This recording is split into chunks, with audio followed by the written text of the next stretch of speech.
Today I'm replacing this guy.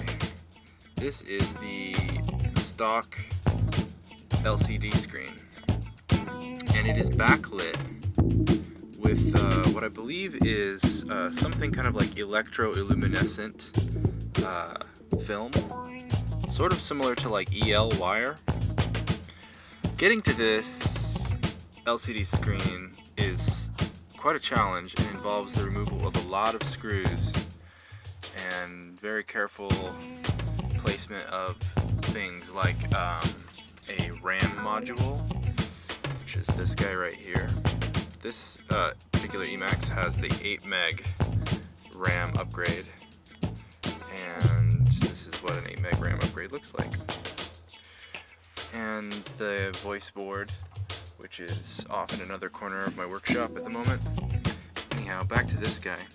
So what I'm going to do is I'm going to remove these 4 Phillips screws, and essentially it's just socketed right there. And I'm going to disconnect it and put in a new display that is OLED. When you have this board out, it's a really good time to deox with some deoxidization spray your potentiometer sliders, and also using some 90% or above isopropyl alcohol to very gently wipe off the residue that builds up over many years on these contacts, which are for the membrane push buttons. So I'll get back to this in a second. So this is the back of the old LCD module, and you can see that on this side it has 14 pins. Those are the data pins for the display. And then on this side there are 2 more pins. These pins are for the high voltage that goes into the display to illuminate the EL, electroluminescent backing, that makes it easy to see. And this is the hardware over here. There are 4 fine thread machine screws, 4 nuts, and for some reason there was only 2 lock washers on this particular unit. Normally there are 4 lock washers. So that makes me suspect that maybe this screen has been replaced once before. I don't know for sure.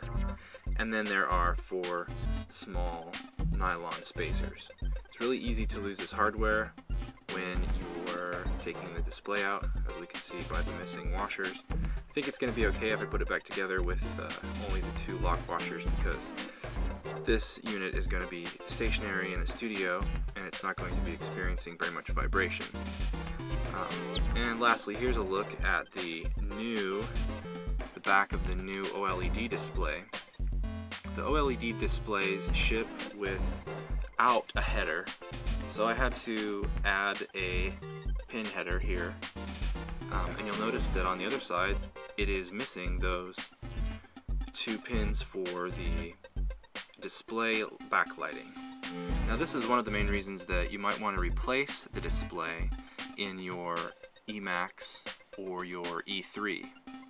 And I should mention that this display upgrade will also work with the Emulator 3 or E3. The backlights in these machines are notorious for going dim, and the reason that they go dim is because of a failure of the high voltage inverter that drives the electroluminescent backlight. When that inverter starts to fail, it tends to make a really high-pitched whine. It gives off lots of nasty radio frequencies and electromagnetic interference, which messes up your audio path and all sorts of nasty stuff.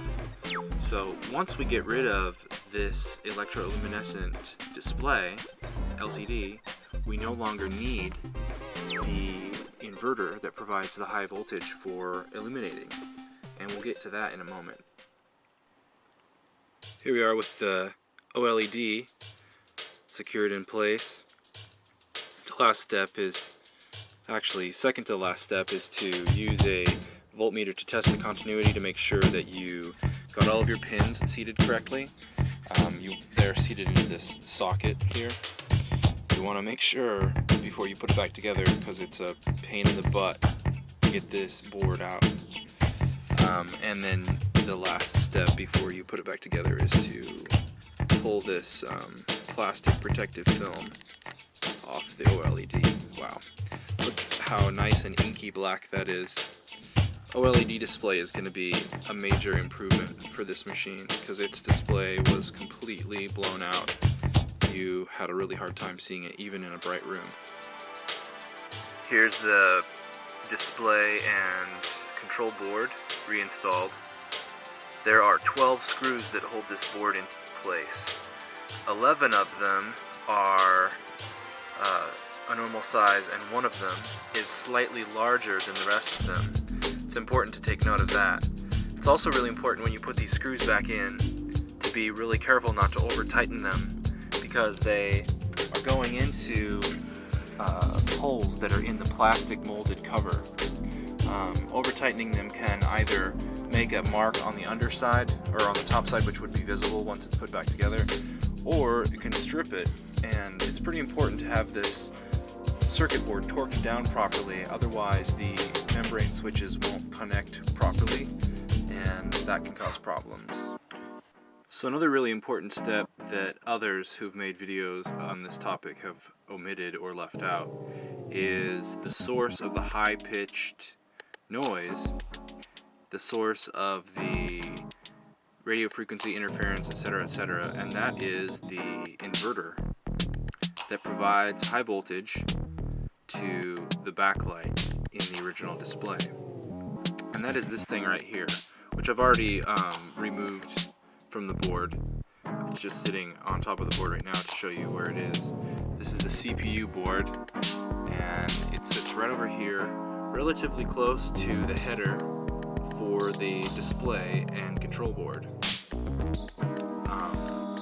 So this thing is held in with a little bit of solder. It has 3 pins. It's relatively easy to remove. You just got to be kind of careful and make sure that you don't disturb any of the other delicate parts that are near it. When you're removing it, you use a solder sucker and you remove the solder from the back side, and it just comes right out. 99.5% back together, and 100%. Now we switch on the power switch, and enjoy our success. Look at that. Beautiful.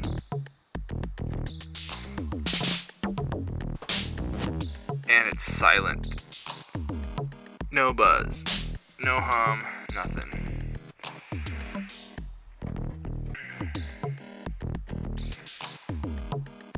I like it a lot.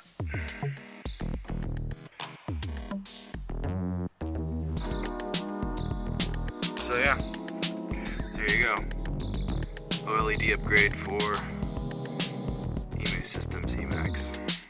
It really looks nice. The camera doesn't really do it justice. It's very, very highly visible. Actually, if I turn off some of the lights in here.